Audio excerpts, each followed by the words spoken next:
佢雖然係一個孤兒，但係武學奇才。加入社團之後，靠住超群嘅武藝，打出咗自己嘅一片天。當年嘅佢獨自一人追斬對方10幾人，行事狠辣，連同門都忌佢3分。佢因為犯事逃到海外，喺當地成為咗黑道教父。陳慧敏去荷蘭拍電影都要交保護費俾佢。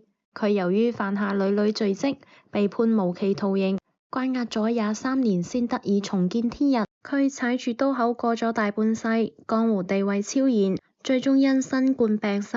1932年，義忠喺廣東江門嘅貧苦農戶出世。喺呢個動盪嘅時代，普通人家連溫飽都成問題，更何況係貧寒嘅農民。常言道，窮人嘅細路早當家，呢句說話喺義忠身上完全體現到。佢自細就比同齡人懂事，識去田入邊幫父母種菜。日子雖然過得緊，但都仲算過得去。好景唔長，天災人禍接踵而至。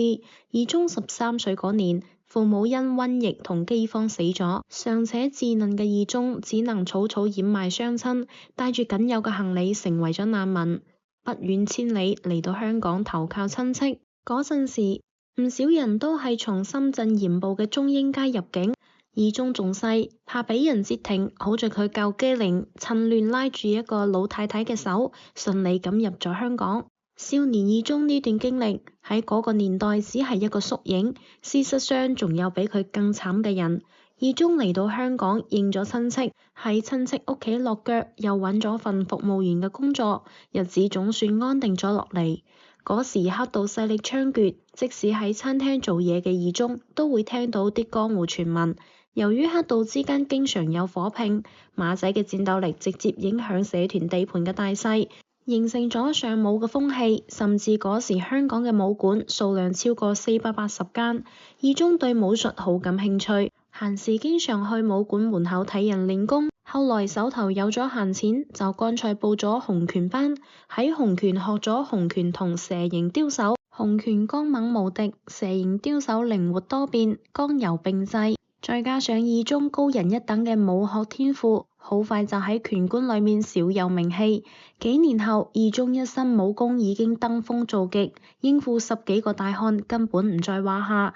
亦因為經常同人對打，認識咗當時嘅14K 成員。喺朋友介紹下，義忠進入咗14K 社團。拜喺14K 開山元老歐文手下。14K 社團下有36個字隊，以孝字隊為正統。14K 嘅龍頭就係孝字隊嘅話事人，而歐文係孝字隊嘅元老。呢層關係算起身，義忠亦係孝字隊嘅人。義忠入會之後，因為有高超嘅武藝傍身，雖然係初出茅廬，但已經非一般嘅古惑仔可比。每次火拼，義忠都係衝喺最前面，嗰種悍不畏死嘅氣勢令對方望而生卻，出手狠辣，連自己人都對佢忌憚3分。佢雖然係一個孤兒，但係武學奇才。加入社團之後，靠住超群嘅武藝，打出咗自己嘅一片天。當年嘅佢獨自一人追斬對方10幾個人，行事狠辣，連同門都忌佢3分。靠住呢股唔要命嘅狠勁，義忠喺江湖上打出咗名堂，江湖人稱佢為傻佬中。義忠咁打得，深得大佬歐文賞識。歐文將最具油水嘅華盛頓戲院睇場權交俾義忠打理。50、60年代，夜晚漫長，娛樂消遣活動唔多，華盛頓戲院嘅生意極為火爆。戲院生意好，人流量大，亦衍生咗唔少配套服務，例如黃牛檔、門口嘅小販、戲院裏面嘅小食店等等，呢啲都要交保護費俾義忠。亦因為咁，引嚟唔少其他社團對華盛頓戲院嘅虎視眈眈，但只要有其他人上嚟搞事，義忠都會一一將其打退。甚至有一次喺巴金利道，義忠孤身拖住一把長刀，追斬10幾個嚟搞事嘅古惑仔，嚇到對方抱頭鼠竄，再冇人敢嚟搞事。一般有人上門搞事，普通馬仔都會報出大佬嘅名號嚟嚇退對方，但義忠每次都係報自己個名，對方就已經唔敢亂嚟。60年代，義忠靠住雙拳喺土瓜灣幾近無敵，之後打到油麻地，為社團攞下油水豐富嘅廟街，喺江湖上留低赫赫威名。社團元老升佢為雙花紅軍。之後，陳慧敏成為咗14K 嘅雙花紅軍，但好顯然二中呢個雙花紅軍嘅含金量更高，因為當年唔少二中管理嘅場，例如粉檔、賭檔、青樓等地方，只要門前掛住二中兩個大字，就冇人敢嚟搞事，可見佢喺江湖上嘅威嚴有幾高。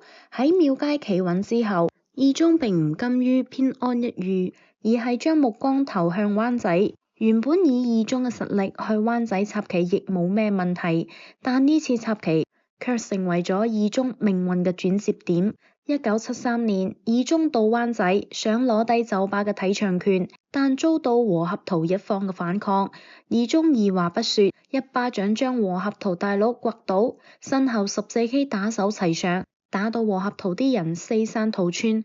二中霸佔酒吧後冇耐，和合圖大佬帶人嚟揾翻場，卻再次俾二中打走。呢次二中決定俾佢哋一個深刻教訓，於是帶人追擊。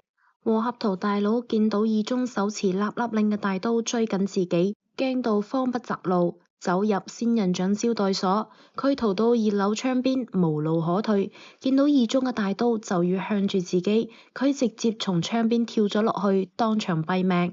嗰晚除咗呢位大佬跳樓身亡，仲有5個馬仔受傷。唔好睇古惑仔喐唔喐就攞刀互斬，其實出咗人命，件事就唔同晒。由於呢次事態嚴重，阿 Sir 開始捉拿真兇。二中喺百度亦有啲人脈，跟百度嘅暗線交流過後，先可以揾人頂包，就可以逃過一劫。於是二中叫咗手下幾個年輕嘅馬仔過嚟，話要為大佬出力，通過金瓶自簽嘅方式，睇下邊個咁好運，幫大佬孭黑鑊。成功孭到嘅話，就會有高額安家費，而且大佬喺外面幫手運作，唔使坐內就可以出嚟。出監之後仲可以成為大佬嘅親信。有個年輕馬仔叫梁榮生，好好運咁抽中咗簽，本嚟話只係要坐2-3年監，但判決嘅時候竟然被判咗無期徒刑。梁榮生聽到判決結果，嚇到即刻反攻，講出事情真相。二中知道梁榮生反水，立即逃到阿姆斯特丹，投靠同門師兄弟陳元某。早喺1956年，香港14K 高層已經有被驅逐出境嘅情況，表面上係四處逃竄，但其實有啲四處開花嘅意味。嗰陣時14K 成員大部分逃往澳門，亦有一部分嚟到澳洲發展。當時嘅荷蘭可以話係黑道天堂，做粉生意量最大，最多都係判4年。陳元某早二中幾年到荷蘭，喺阿姆斯特丹嘅唐人街扎根。嗰陣嘅唐人街有2大幫派，一邊係陳元某為首嘅14K，另一邊係海南仔為首嘅阿公黨。阿公黨勢力大，14K 雖然有一席之地，但都係苦苦支撐。二中同陳元某會合之後，見到阿公黨咁囂張，決心要將佢哋打趴，稱霸唐人街。正常人做咁大件事，多數都會有計劃，睇準時機再出手，但二中卻唔係咁樣。佢帶住幾個馬仔，手持 AK47，直衝入阿公黨嘅場。阿公黨嘅馬仔猝不及防，俾二中嘅人打到人仰馬翻。阿公黨成日橫行霸道，冇諗過會有人咁夠膽，於是立即組織人手反擊。但二中實在太強悍，憑住高超武力將阿公黨打到四散潰敗。見到阿公黨冇一個打得，二中仲帶人直搗黃龍，推翻咗阿公黨嘅總部，從此形勢逆轉。14K 接手阿公黨嘅大部分地盤，制霸唐人街，將唐人街嘅賭檔、粉檔、青樓等地方全攞過嚟。喺唐人街叱咤風雲嘅二中仲唔滿足，企穩之後帶住14K 嘅勢力不斷向外擴張，巔峰期染指大半個荷蘭嘅黑灰色產業，坊間稱佢做荷蘭教父。1976年，同為14K 雙花紅棍嘅陳慧敏嚟荷蘭拍攝《跳灰》呢部電影，嗰陣劇組準備開拍，仲要俾二中交一筆唔少嘅保護費，可見二中喺荷蘭影響力之大。同年正處巔峰嘅二中被引渡返港，判咗無期徒刑。23年之後，因為年紀大，加上喺監裏面表現唔錯，喺2002年被釋放。出獄後低調生活。二中喺荷蘭期間收咗個契仔，正係李連杰嘅經理人蔡子明。喺二中入獄期間，蔡子明喺電影行業大展拳腳，同胡鬚勇合開咗富藝電影公司。富藝電影公司拍咗幾部電影，票房唔錯。後來蔡子明帶住李連杰呢隻落金蛋嘅雞，行出困境，準備組織自己嘅電影帝國，點知喺公司門口俾人亂掃致死。2014年，82歲嘅二中大壽，佢嘅門生喺土瓜灣富臨皇宮擺設咗50圍酒宴，邀請各路江湖豪傑，等後一輩見識老一輩嘅風采。當日年邁嘅二中身着白西裝，戴住墨鏡，坐喺高椅上，不怒自威。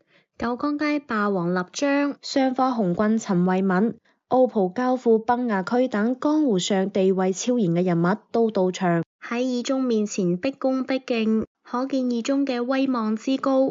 2021年喺刀尖上行走咗大半世嘅二中，最終敵唔過新冠病毒逝世。喺二路元帥陳清華帶領下，14K 各路人馬喺紅磡世界殯儀館為二中舉行盛大葬禮，以洪門最高規格致敬。